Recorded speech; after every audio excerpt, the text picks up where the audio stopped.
I want to thank the Lord for His grace that makes it possible for me to be able to stand here. And I pray that this day and this message will have a meaning and a bearing upon each one of us.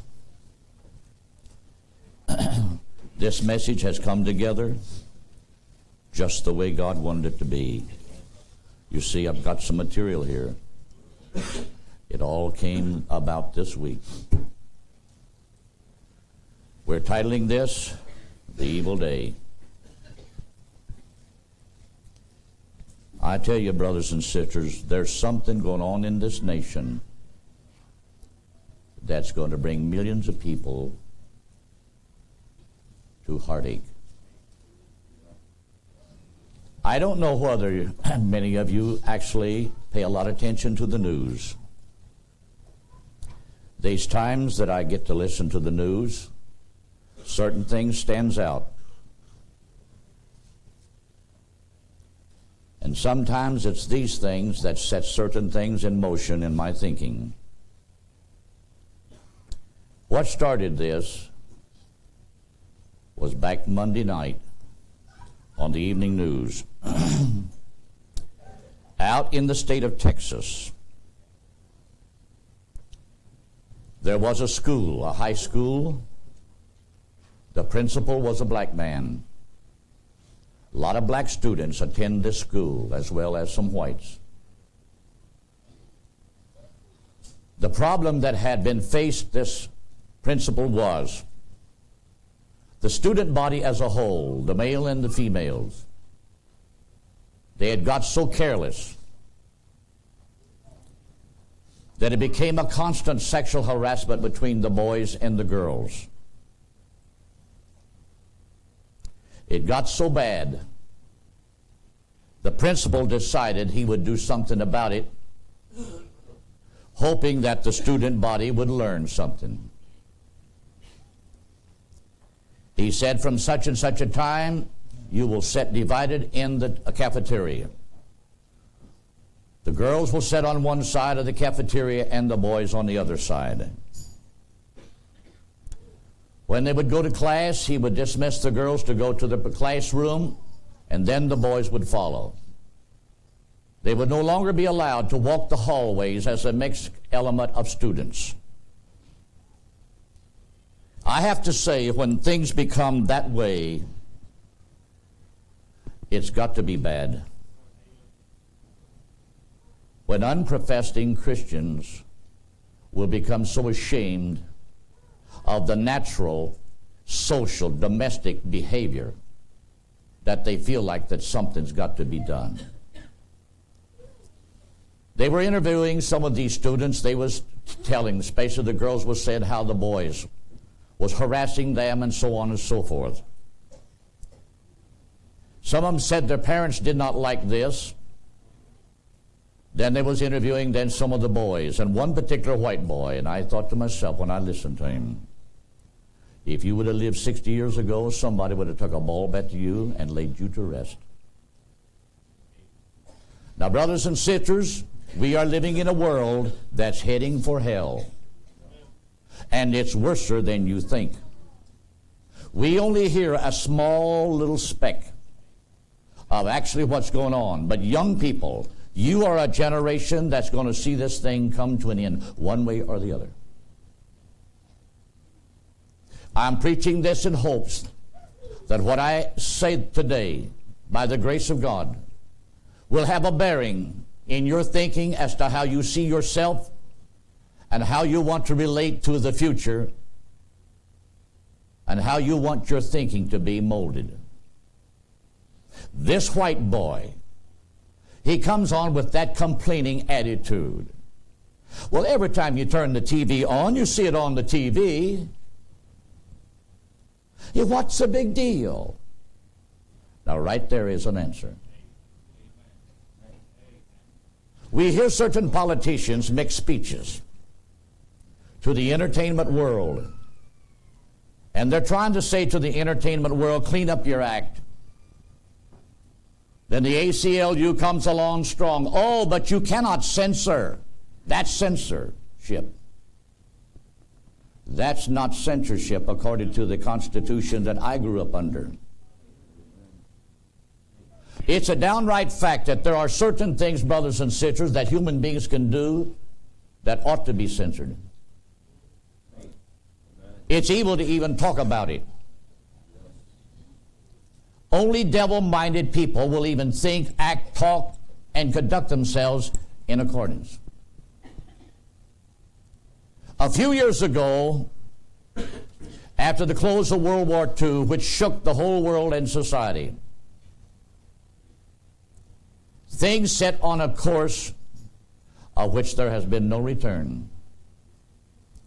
The United States of America has become the worst nation on the face of this earth that's drifted further from the old paths of decency, moral respect, and a place where you can live in safety without being harassed. A place where you could work without being ashamed. Today, brothers and sisters, every evening when the news comes on, it's sexual harassment in the workplace. I have to say, look what the judicial system has done with it. They have harnessed it into absolutely a bureaucratic means.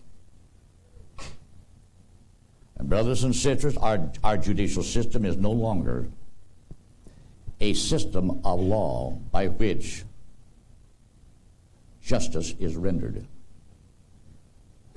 Most of the time it comes out like this. It comes out a false means of justification to that action which is evil, because actually there was not enough evidence to prove that such and such even existed.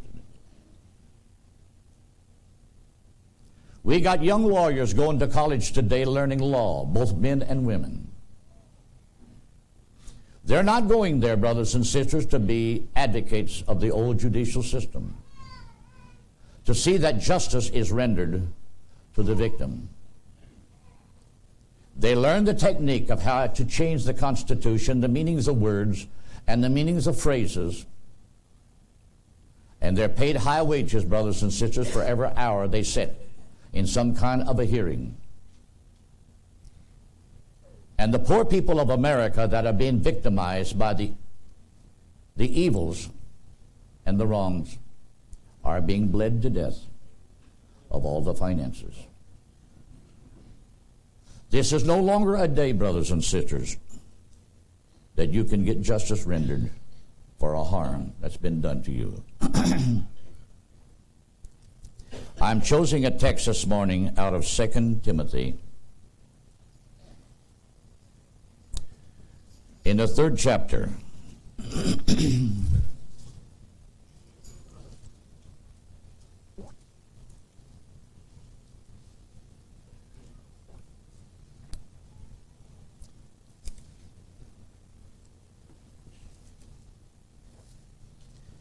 This know also, that in the last days, and that's the time we're now living in,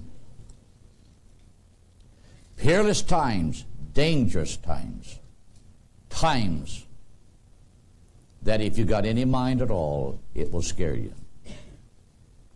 shall come. For men shall be lovers of their own selves, covetous, boasters, proud, blasphemers, say anything evil they want to about God or religion.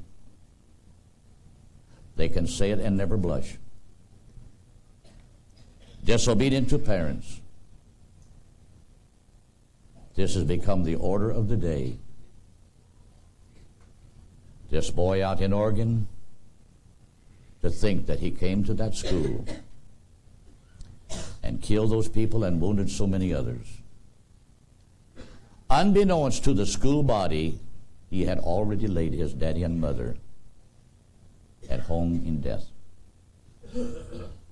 Here's a magazine that tells the story. And I have to think.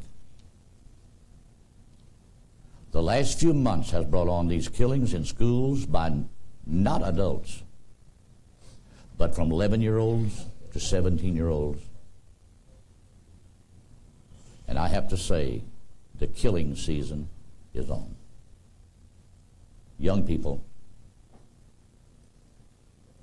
I'm sorry to say, this is your day. But you can develop in your own conscience a better way of thinking. Just because you see people lined up and jumping off of a cliff of 1,000 feet to death, does that mean you have to do the same? You don't have to follow them. Just because they want to dress a certain way that looks like hell, do you want to follow them? I see some of these young characters, brothers and sisters, especially these young men. They put on a pair of trousers twice their size. And I'm not laughing. To me, that's a simple indication that hell has found a lodging place. Our modern philosophers of our modern society, but Mr. Jackson, don't you think that teenagers should have a right to have a little kick? It should portray decency and respect for the physical body they live in. I remember a time, brothers and sisters, when department stores would have not been able to sell such materials. When people would have come to their department stores and asked them, do you have a certain size of jeans? If it didn't fit and if it didn't look good in it, they wouldn't buy the rotten stuff. Why has modern society become so deplorable that they've got to dress so abominable like this? It's all because there's a spirit that's settling in their minds. 6,000 years ago in the Garden of our Eden, when that serpent was used by the devil to come into the garden and set up a conversation with Eve, the oncoming world did not know at that time what it would eventually materialize to. But take a good look. This is the day when good is evilly spoken of, and evil is honored. You're going to hear me read some things and refer to some things today that'll make you ashamed that you're even a human being. Unless you can think, I can make myself better than that by the grace of God. This is not a day, brothers and sisters, that you can change your lifestyle if you don't have some help. Because if you purpose in your heart you're going to follow a crowd even at a distance, you'll be the first one to go over the cliff. This is a day that there's never been one like it. Let me finish here. Disobedience to parents, unthankful, unholy. There ain't no evil they cannot think of and then give you an answer. But we see it all the time on TV. Without natural affection, truce breakers, false accusers, brothers and sisters. This is a day, if they don't like you, they will label you as any honorary participant of any lifestyle they choose just to bring you down to their level.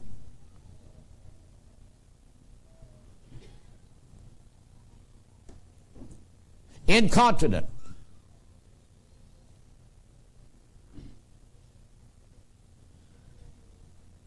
Fierce, which means mean. We can speak of the animal kingdom. We can speak of these pet bulldogs or pit bulldogs.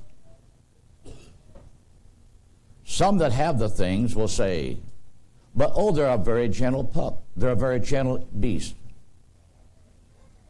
Originally, the creatures was not even bred to be that. They were bred to breed in a spirit of furiousness, meanness, to rip and tear and maim the other opponent at any means. This is why, brothers and sisters, we have in our society today passers-by shootings. Somewhere they picked up a spirit that there must be a thrill in riding down not Broadway, but certain, we will say, avenues. Find people standing out in the lawn just talking, minding their business. And from the car windows, either a shotgun or an automatic rifle or a pistol barks out. Somebody is shot by a passerby. They're downright mean. I can remember when it was not this way. The Christian world did not bring this. But we're there.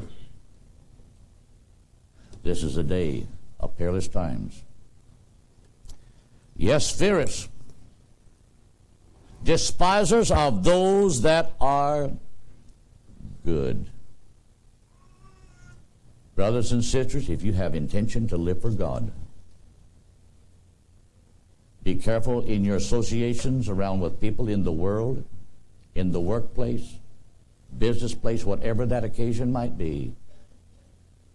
Be careful with your words. You don't have to be a person always yakking and gabbing. Sometimes you can say the wrong thing that sets that brain of the world off and wakens that spirit up that they have been carrying and harboring for a long time. And it ain't long till you got an enemy stalking you. And you're going to have hell in the workplace right next to where you sit or stand. All because you didn't realize that that person has been harboring a spirit for a long time, and you're the one that just woke it up.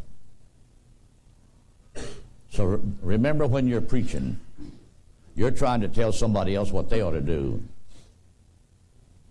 The devil that's in that person can do a lot of things. This is why the Bible says, cast not thy pearls before swine. Swine are swine, it don't matter what color their skin is. Swine have fangs. It don't matter whether they got big ones or little ones. If you don't believe it, catch a bunch of wild boars out in a thicket somewhere and you wound one. You'll have the whole pack on you, and the next thing you'll be going up a tree. I say that, brothers and sisters, all because you're living in a world that's been turned over to the devil. And what started in the garden was to produce a seed that would eventually be the ruination of the human race. You've got it today. There's people out there, oh yes, they're handsome men, they're beautiful women, but there's a spirit that controls their makeup. They are not about to change their way, their behavior. They're absolutely going to justify everything that goes on in this world today, because they are the end results of what the devil was after. And there's very few people, brothers and sisters, that really are willing to want to live and do the right things. With all of this that I've read here, traitors, heady, meaning they like to stand before the mirror. And some of them are men nowadays too. They love that long ponytail they parade around. And they love them earrings they've got. I'll never forget, brothers and sisters, years ago they used to show some movies from different missionaries that's been to Africa, to India, and different places. They would parade the display of many of what we call the heathens, their customs, bones through their nose, rings in their ears, But today, they go to college. Oh, yes. They haven't gone so far to put bones in their nose, but they got little rings in here. Then they put a ring in their tongue. I'd like to snap a lead strap into one of them rings and give it just a little jerk. From now on, you are my servant. But that's really what the devil has done. He's put these rings in there, and there's a spirit a hold of that. And some of these young girls, it's pitiful to think that they go into these tattoo parlors, and they lay that body down that they think is so beautiful. And the devil has put a spirit in their mind that stupefies them and numbs them, their conscience. And the beauty of the body that God gave them to cherish and to take care of, after a while, from the ear to the little toe, they've got all kinds of obscene tattoos, from coil snakes around their body to devils that would scare a hoot owl on the darkest night ever was. You can see one of these once in a while. They'll have clothes on down to a certain point, but below the hem, wherever that might be, the rest of the legs are nothing but just a tattooed mess. And you can see the neck, and you can know, brothers and sisters, no way can that woman right now see herself at 65. Because if she lives to be 65, I'm sure she's going to be ashamed of herself. If God ever allows her to wake up to the reality of what she has sold herself to become, she's going to stand there and look in that mirror. I'm getting old, but look what I've done to myself. It's too late then. I'll finish up this year. High-minded, lovers of pleasure. Never in the history of mankind has a nation like the United States become so aggressive in our sports entertainment. And young people, I am not against a decent ball game if it is conducted and played in the right spirit of what ball games are to be. But you can't preach to me and tell me that it is that way today. Because carpet industry, rich characters buy these teams and guarantee these players into the hundreds and thousands of dollars, into the million and a half, and they make more, brothers and sisters, out of the pleasure side of society than they do in the corporate world itself. You know it.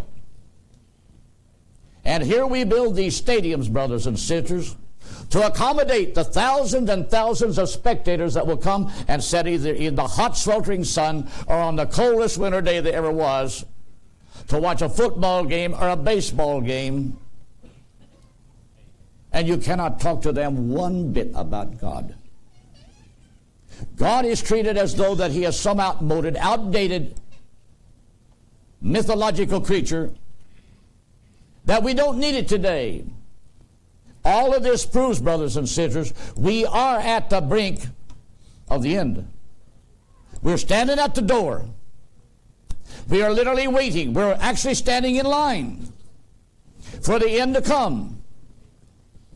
And to tell people this, you just absolutely as well go out there and talk to a dog. Because the youth of today. Now, lovers of pleasure more than lovers of God, having a form of godliness, but denying the power thereof. From such turn away. Now, the next verse tells us, it's from this kind of people, For of this sort are they which creep into houses, and lead captive silly women, laden with sins, led away with divers lusts, break into a home, rape an old person or a young person, such as there's been. A home was broken into, they tied the old woman up and stabbed her, I forget how many times. I don't know the end effect, whether they found that they've taken so much jewelry or what. But you can rest assured, brothers and sisters, when gangs of drug addicts roams the streets at night, they pick these places out, brothers and sisters, where they can make their act, because they're after every dollar that they can buy their dope to satisfy the crave of their life. And I have to say, we have not seen the end yet. We're only beginning to experience the beginning, and I pray, brothers and sisters, that God don't let this thing go on too long. Because it's very apparent, brothers and sisters, by the material I've got here, our judicial system has become completely bogged down through technicality. And the administrators behind it are bureaucratic crooks looking for opportunities to sell their chair to the highest bidder, who will offer them the most money to see that certain laws are passed so they can get by with this. Listen to this. The 7th verse. You wonder why I'm always against the school systems. Young people, look at me. When you go to school, for God's sake, know why you're going. I say it again. When you go to school, know, for the sake of God that created you, why you're going. If you haven't got a reason that's justifiable, you would be better off to go out there and get in a hog pen and play and pet them pigs than to go to a stinking school and think you're going to better your way in life. You know why? Brother Allen came upstairs just a moment ago and told me something. I'll have him to repeat it somewhere in this message. I know what I'm saying, brothers and sisters, to the young person that never lived when I did, and never lived when some of you older ones did. It's hard to tell you it wasn't like this 50, 60 years ago. It wasn't. It wasn't. Now tell me, why is it now? We're supposed to have the same Constitution. But have you slowly been listening to what's going on? The political bureaucrats have gradually revisioned it. They changed it. They twist it. And each one that comes and takes his place and sits in his chair in his office, his brain has become weakened to the resistance that really knows what the Constitution was written to mean.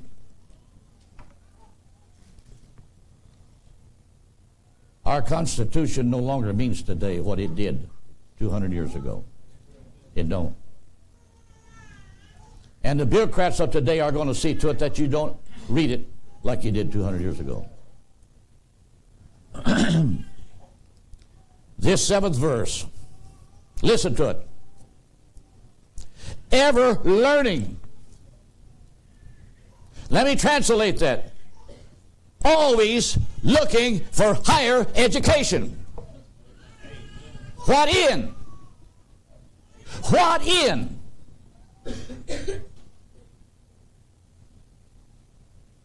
Ever learning. Learning what?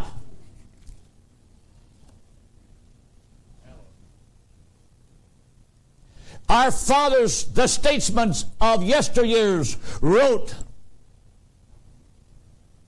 this is why our schools, they said our system of education is the beginning place of the preservation of the freedom, of the rights, the integrity, the morality, and the decency of this country. When other nations was already headed for hell, we will not walk in their pathways. We will school our students, our young generation to grow up to respect the country they was born in. Ever learning and never able. God have mercy. And never able to come to the knowledge of the truth. That's not a bunch of religious nutheads. That's a society that has an opportunity, that's been given an opportunity, and for decades lived under the benefit of that. Many of our statesmen in bygone years educated themselves. They made better human beings than some of these today, brothers and sisters, that's got a degree in science and biology and all the rest of the junk.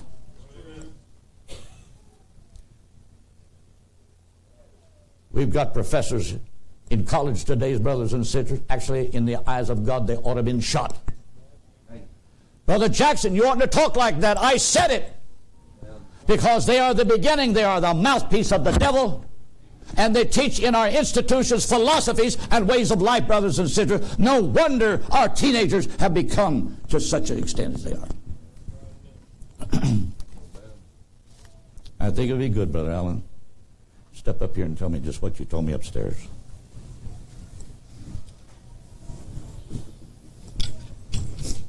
Brother Wells was telling me, this was on the CBN News at Dartmouth, and I mentioned another one, another college. They had this courses on homosexuality, and they had 3 lesbian women to do this act in class to get a credit.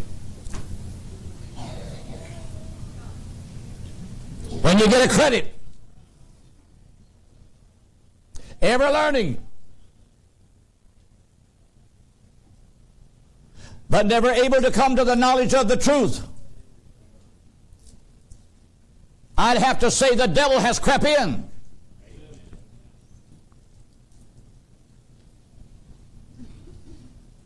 And it lets me know you don't have to go anymore down to the red light district of town to see some lewd act performed.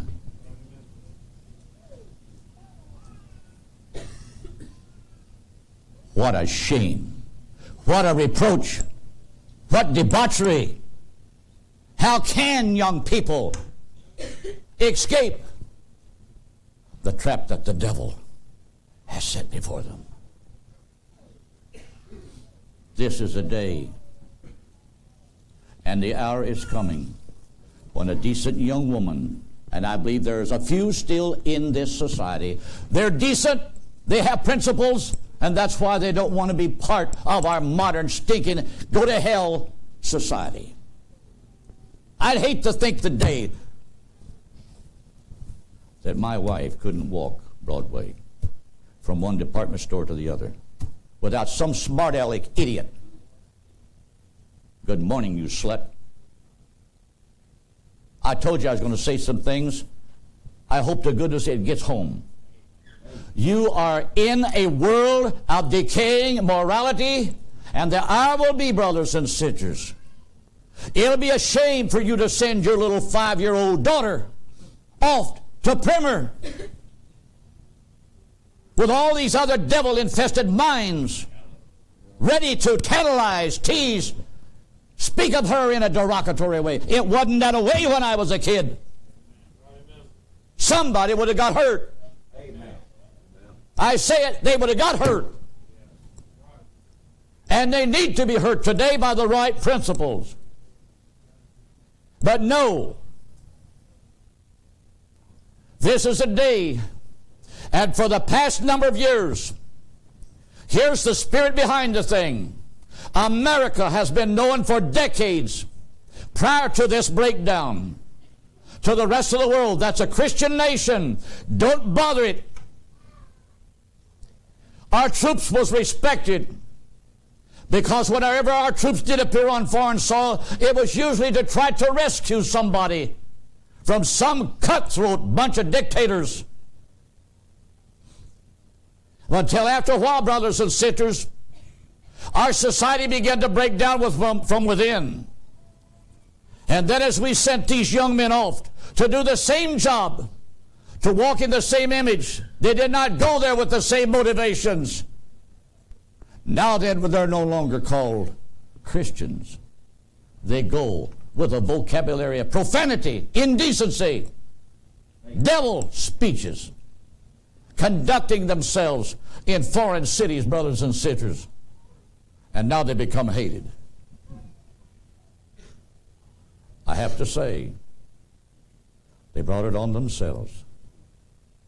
You cannot live and expect the reputation and the image what others lived, and that rests on you if you're not going to live up to their principles and their ideals.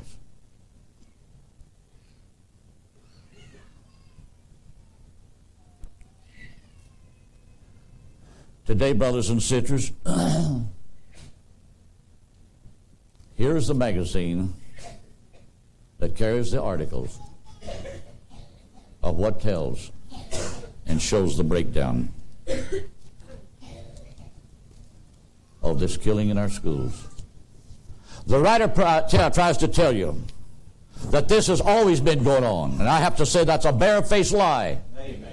Don't tell me that.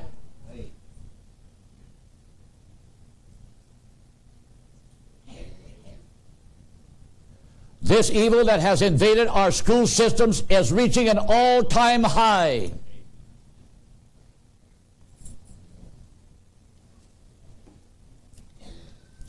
They have built this around this young boy out in Oregon.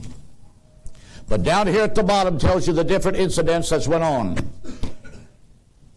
In the month of February 1997, Evan Ramsey, 16, killed his high school principal and a fellow student and wounded 2 in Bethel, Alaska.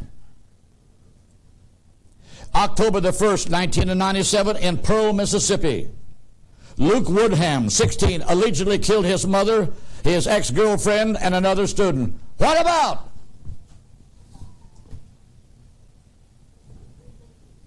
December the 1st, 1997, police say Michael Carnell, above 14, shot at a group of students, killing 3 in West Paducah, Kentucky. Well, we all remember that. March the 24th, 1998, in Jonesboro, Arkansas, Mitchell Johnson, above 13, Andrew Golden, 11, allegedly killed 5. We remember that. April the 24th, 1998, Andrew Worst, above, who was 14, opened fire at a school dance in Edinburgh, Pennsylvania, killing the teacher. And May the 19th, 1998, in Fayetteville, Tennessee, Jacob David, above 18, killed a classmate 3 days before graduation. And then, of course, the end of the story is about the boy out in Oregon. The record of, in all of these incidents, 17 killed and 26 wounded. They never had that stuff going on when I was going to school. Hey. Young people,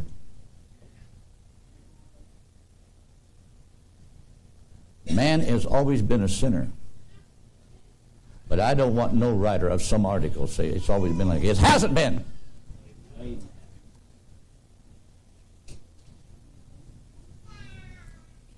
The other night, Oprah Winfrey, sitting in a chair, was reading an article how that in a certain city, a certain man who was the owner of a home had just purchased certain weapons, was in the process of showing these to his neighbor or friends. And one gun accidentally went off, killing a person sitting by. I know why that was on TV. Then about the middle of the week, there was a statesman. He too was sitting in a chair, and he was saying, a certain man who had so many rifles and so many handguns, he too went to the closet to get them out one of these guns was discharged accidentally. And I forget, somebody in the family was killed. Now, brothers and sisters, do you know why they're coming on with that junk? It's a psychological way to tell you, don't go out and buy a gun because you might be the cause of somebody getting killed. Don't buy one to defend your home because, after all, the wrong person might get a hold of it. Did you know, brothers and sisters, this is a come-on attitude that went on in Germany before World War II. It's very strange. When I was a child growing up, very seldom did you ever hear of a man in those days getting shot. Usually when you did know the facts about it, he just absolutely forgot himself. He's either trying to crawl through a barbed wire fence, and he's just lent the gun up. And as he gets through, then he reaches through and picks it by the barrel, and he's dragging it through.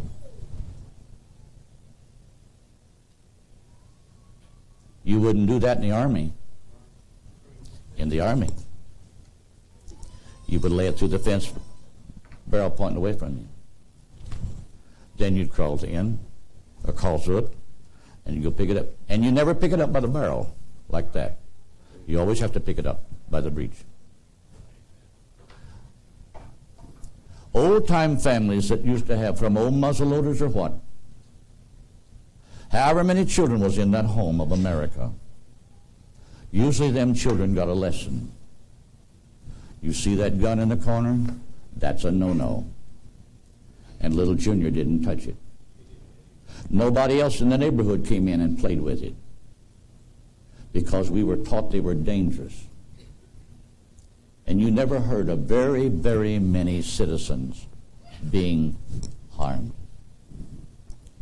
But when we go into this modern deprogram, working on the mentality of our people, brothers and sisters, there's a spirit of disorientation taking place.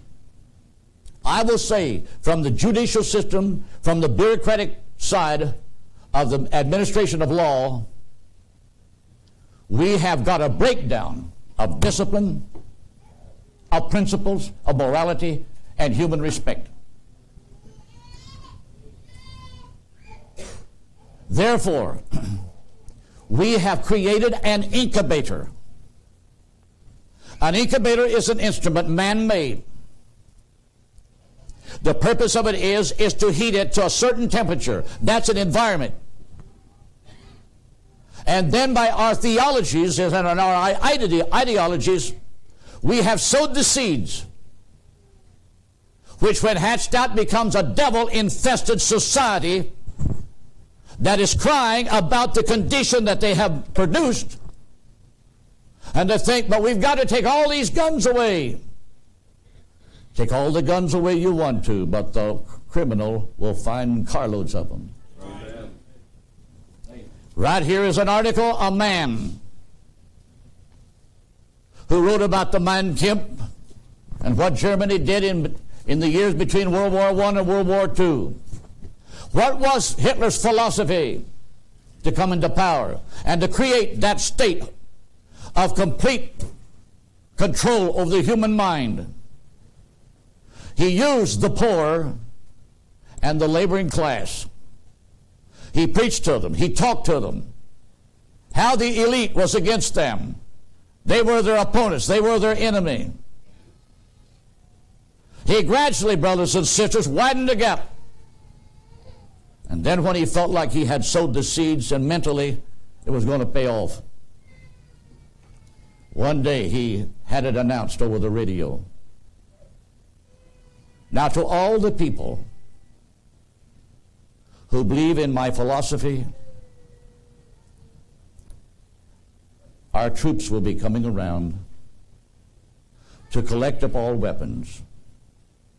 We are doing this for your own good because we have word that there is a certain political element that's out to steal, break into your homes, take your guns, go commit crimes, and we're doing this to protect you. So here came the SWATCA. Here came the BATF agents. Here came the ATF agents. Here came the SWAT teams. I wondered why. When we get a nut off in a house somewhere, it's why we have to call in the SWAT team. Do you know, brothers and sisters, a little over a year ago, when they showed that shootout between a SWAT team in California and a bank robbery between these two characters,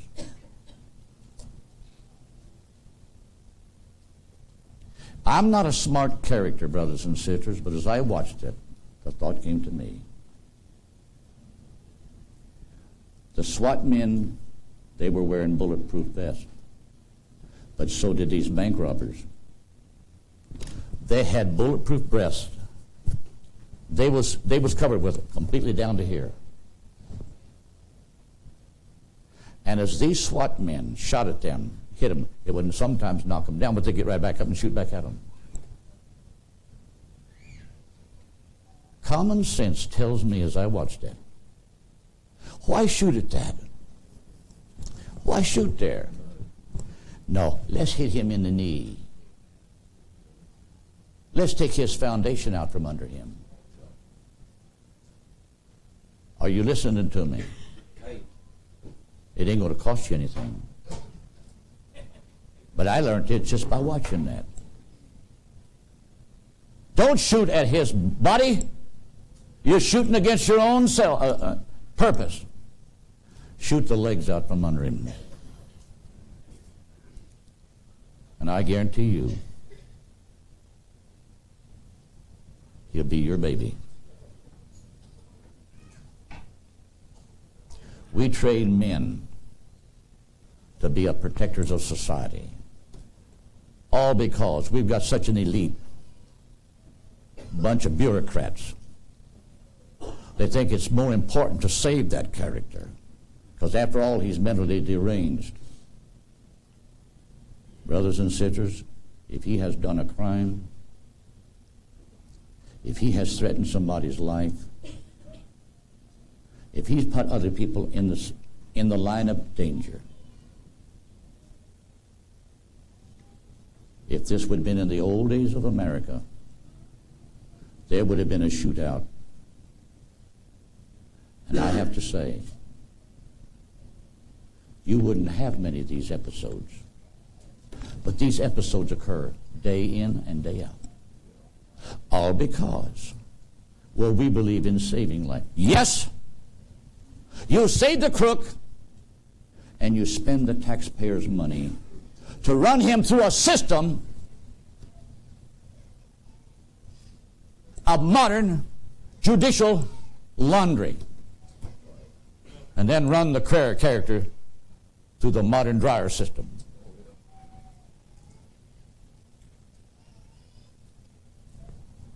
And that's the America we have become acquainted with.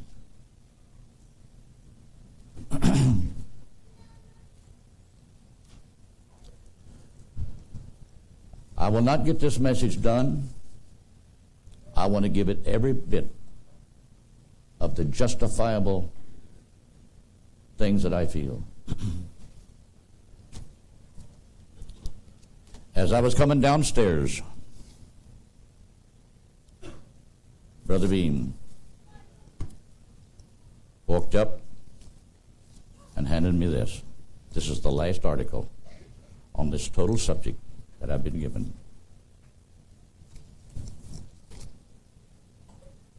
Yes, our modern philosophy is take all the guns away,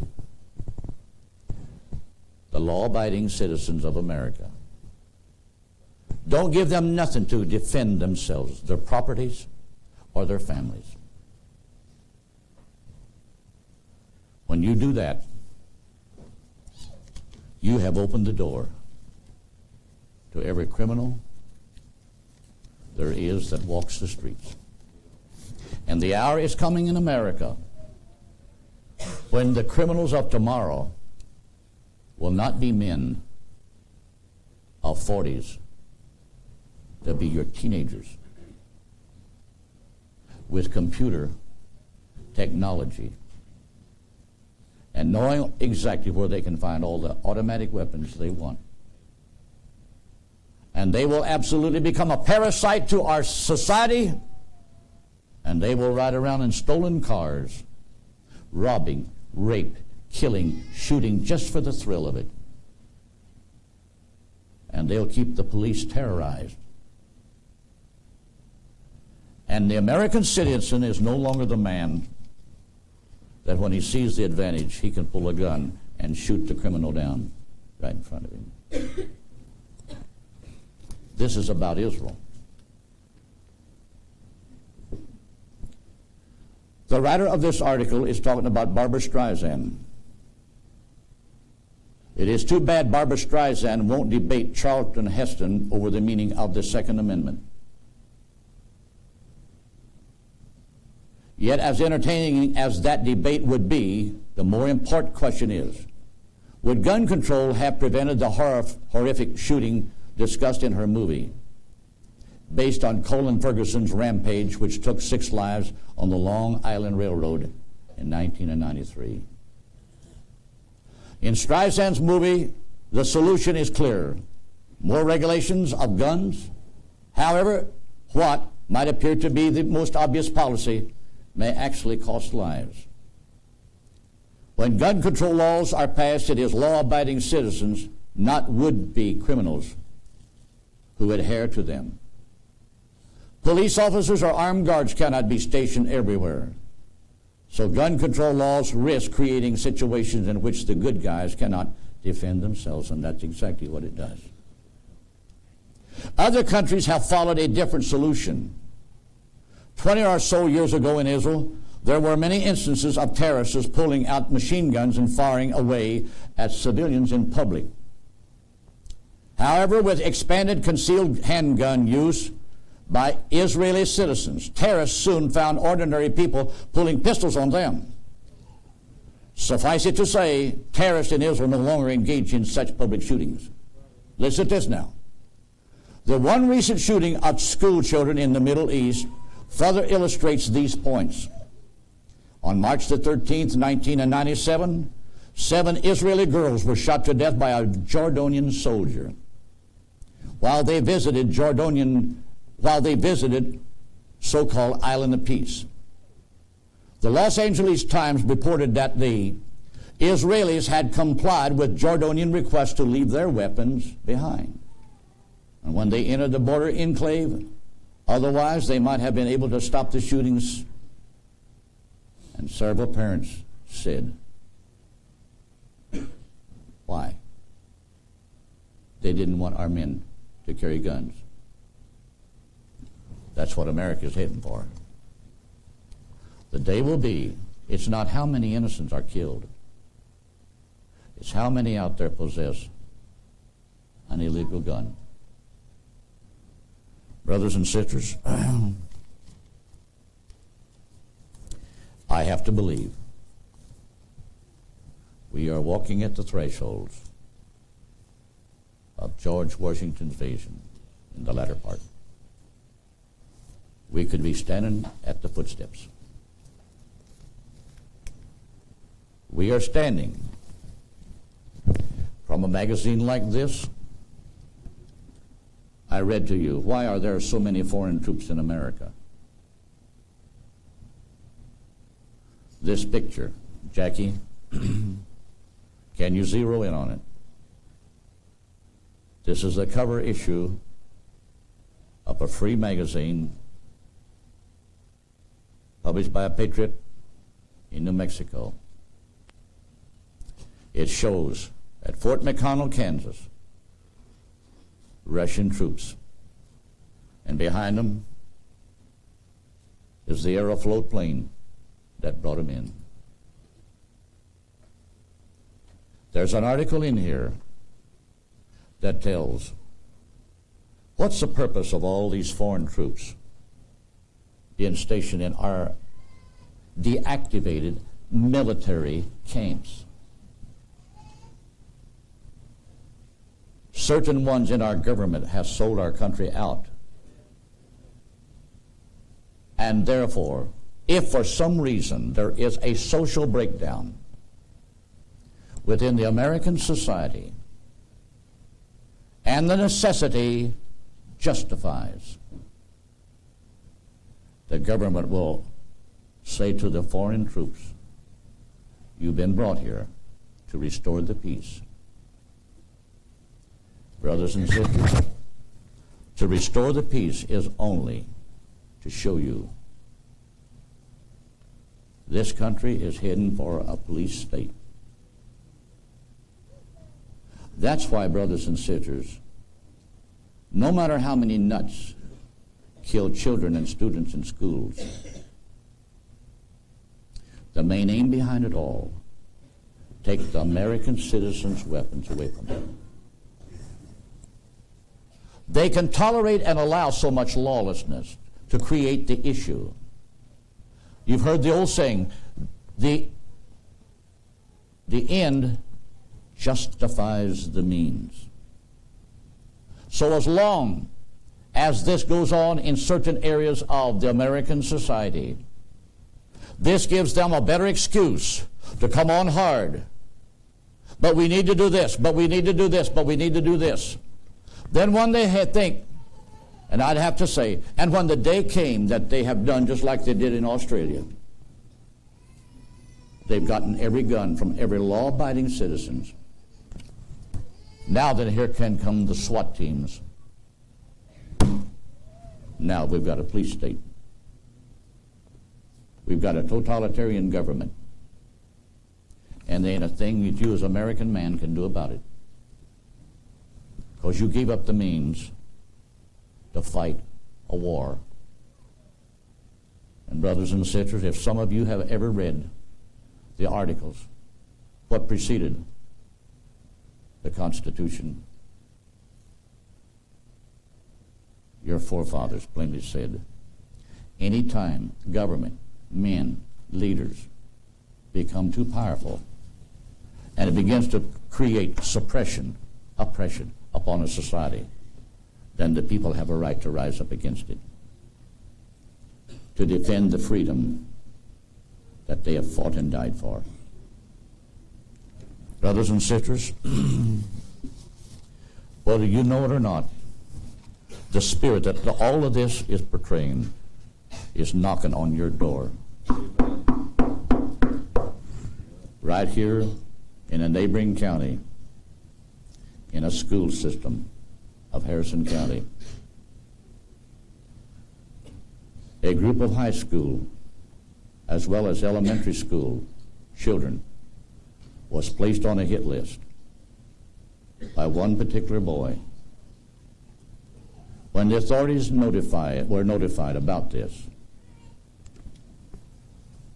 and as they go into action, brothers and sisters, this boy that was supposed to drew up this hit list, he leaves the vicinity. Last Thursday night, or last Thursday evening, there was a lockdown on the Harrison County High School. Why do we have to have things like that? What's going on that these things are needed? Think it over. Is this the end, or is this just the beginning of hell knocking on your back door? I hold here an article out of the Cordon Democrat. A mother of a teenage girl that was on a school bus going to the North Harrison High School. And on this school bus, two teenage boys cornered this 15-year-old girl and sexually harassed her on the school bus. Brother Pixley, I know you remember old Fred. I don't know that I really know his last name, but he used to drive a school bus over there to Polk Consolidated. And brother, when he looked back through that rearview mirror, he could have a look in his eyes that would scare the devil out of anything. And I thought to myself, a school system where such actions can take place on a school bus. I don't care how long the stinking thing is. You got a rear view mirror. I don't care if you have to get one that's 6 by 3. But the sad part of it is we let a lot of these be driven by women. And there ain't no woman driver going to get up and face some of these teenage hotshots in the face. And this harassment didn't stop till the bus pulled in on the North Harrison School grounds. And I thought to myself,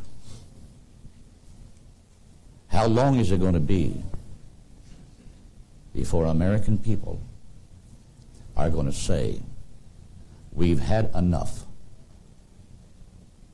We've had enough.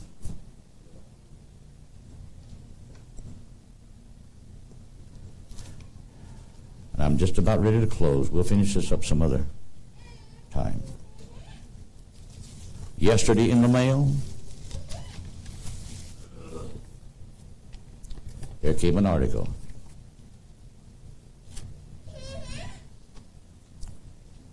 This is not a gospel tract, but it's a brochure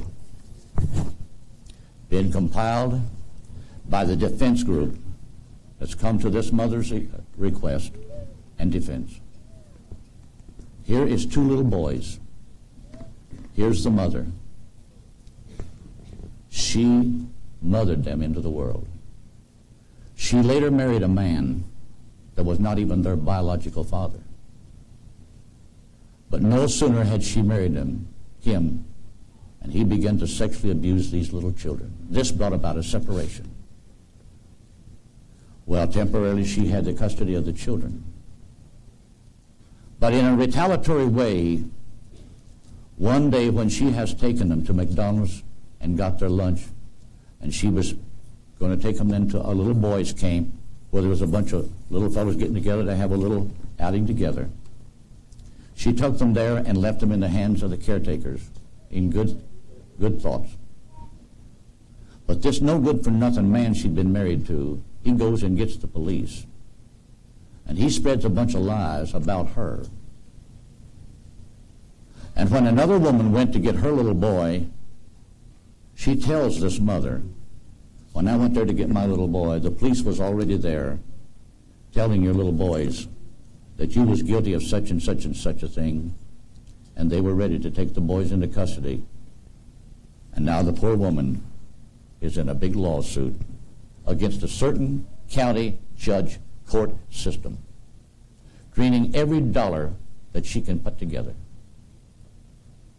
And she's begging people, help me get these boys, because these 2 boys are being molested all the time. The 2 little boys have drawn pictures of what this no good for nothing stepdaddy is doing to them.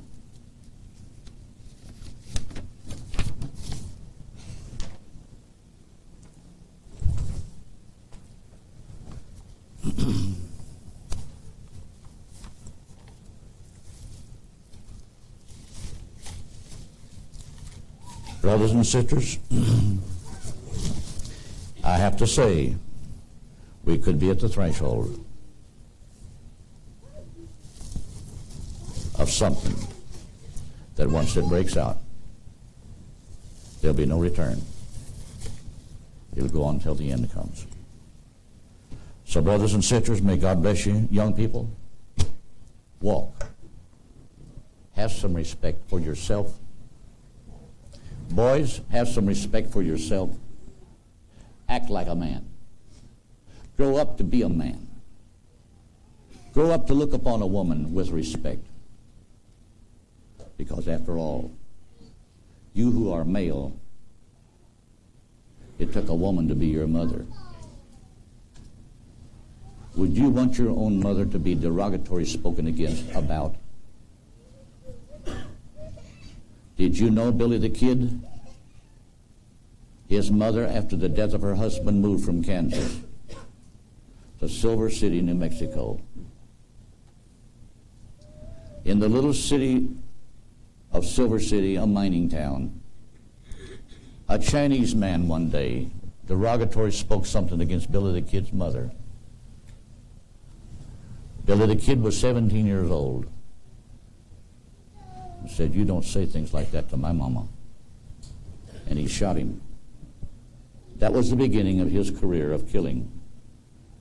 But if you really read the historian's account, Billy the Kid never shot nobody, just for the thrill. The article that I got says whether he was on the south side of the border in Mexico or on the north, in all of his social appearances, he held high esteem for women. He never used derogatory language. Billy the Kid ought to be allowed to come and make some speeches. Brother Jackson, you oughtn't to talk like that. Why don't you read about David in the Bible? What do you think David was when he was young? He minded his own business. But when that honoring, good-for-nothing, compromising Saul got it in for him, read it. He went to the mountains.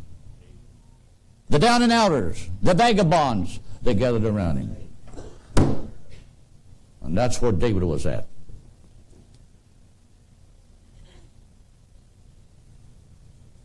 This educated, elected gentleman, career seekers. What a nation of cutthroats, legally speaking. I've got a lot more to say, but I'll finish it the next time. This is the evil day, and we could be just at the beginning. Heavenly Father, Lord, I don't know what else to say. I pray for our young people. Here sits young people, Lord, who are exposed to all the evils of what's going on. But I pray that God, somehow or other, what's been said and what's been read, Lord, speak to their hearts, their minds, instill in them a vision, an image, a principle of dignity, of respect, for the opposite sex on the streets, in the workplace. May they grow up to be grateful to you who created them. Give them the grace and the wisdom and knowledge, Lord, to know how to live this life and to be a reflection of grace, which can only come from you. We thank you now, Heavenly Father. In the blessed name of Jesus Christ, we pray.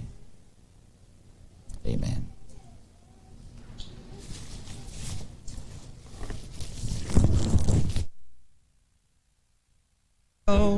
Where I used to go before, I don't go there anymore. I found a better way.